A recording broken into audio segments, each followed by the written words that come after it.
नमस्कार प्रिय मित्रों, आज मैं आप सबके लिए बहुत ही मोटिवेशनल कहानी लेके आई हूँ। यह कहानी बहुत ही ज्ञानवर्धक और बहुत ही प्रेरणादायक है। स्त्रियाँ सबसे ज़्यादा सुंदर कब लगती हैं? आज के इस कहानी के माध्यम से हम इस रोचक किस्से को जानेंगे और समझने का प्रयास करेंगे कि एक स्त्री सबसे ज़्यादा सुंदर कब दिखती है। तो चलिए इस रोचक कहानी को शुरू करते हैं।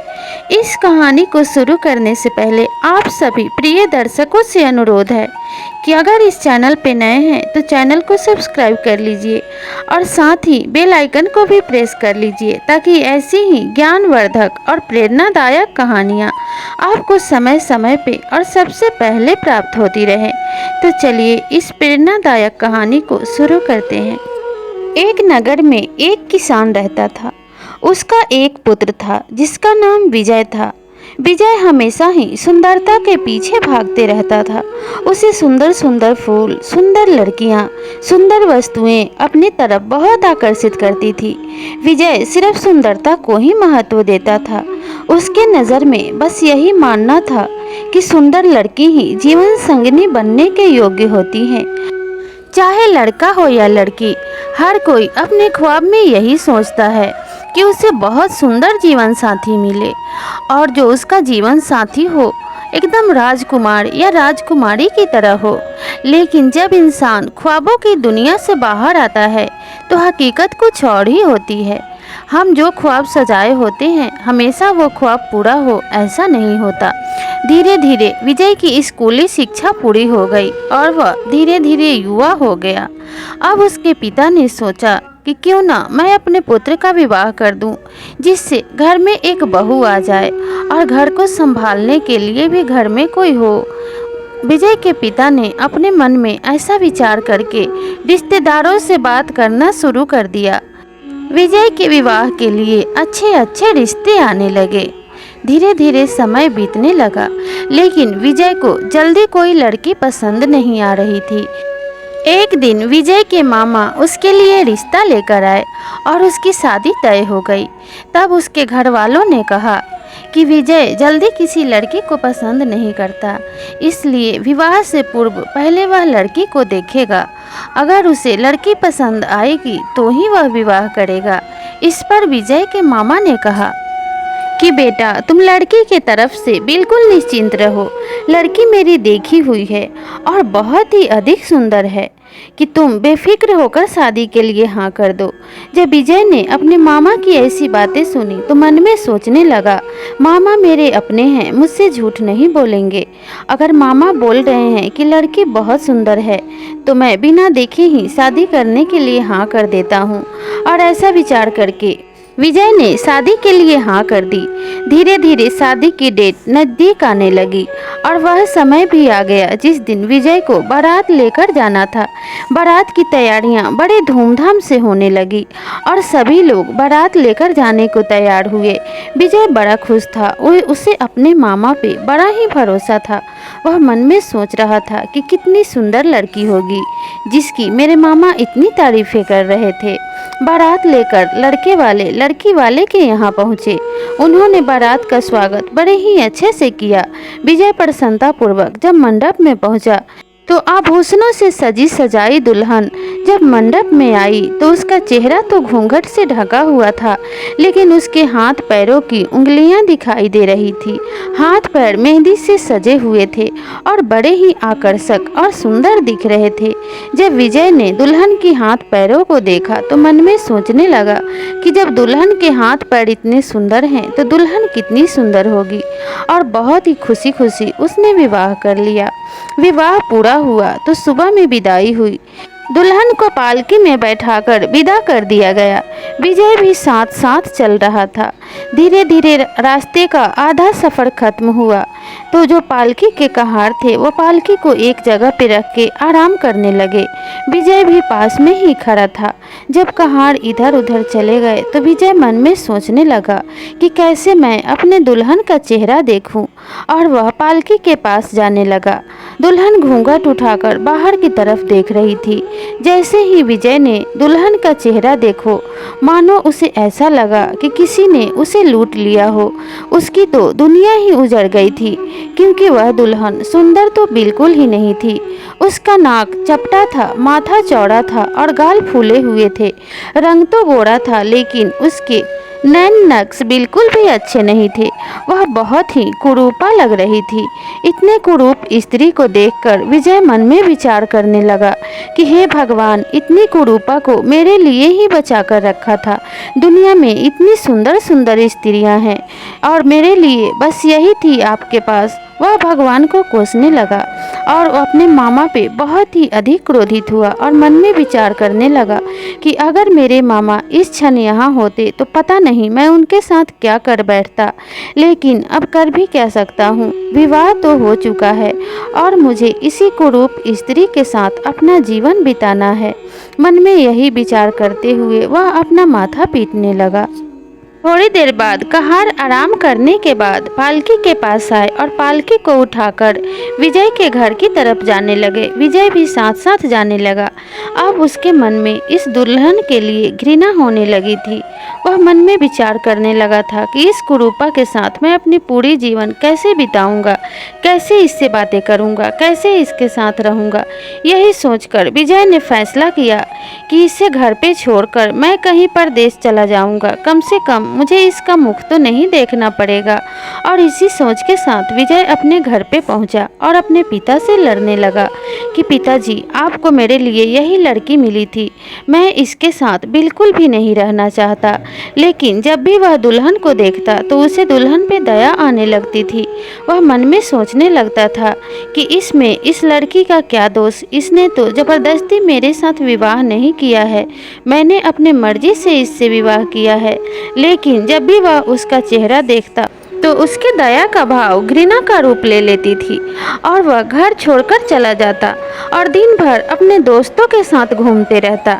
धीरे धीरे विजय का व्यवहार बदलने लगा और वह कभी कभी घर आता और कभी कभी तो वह हफ्तों तक बाहर अपने मित्रों के साथ घूमते रहता।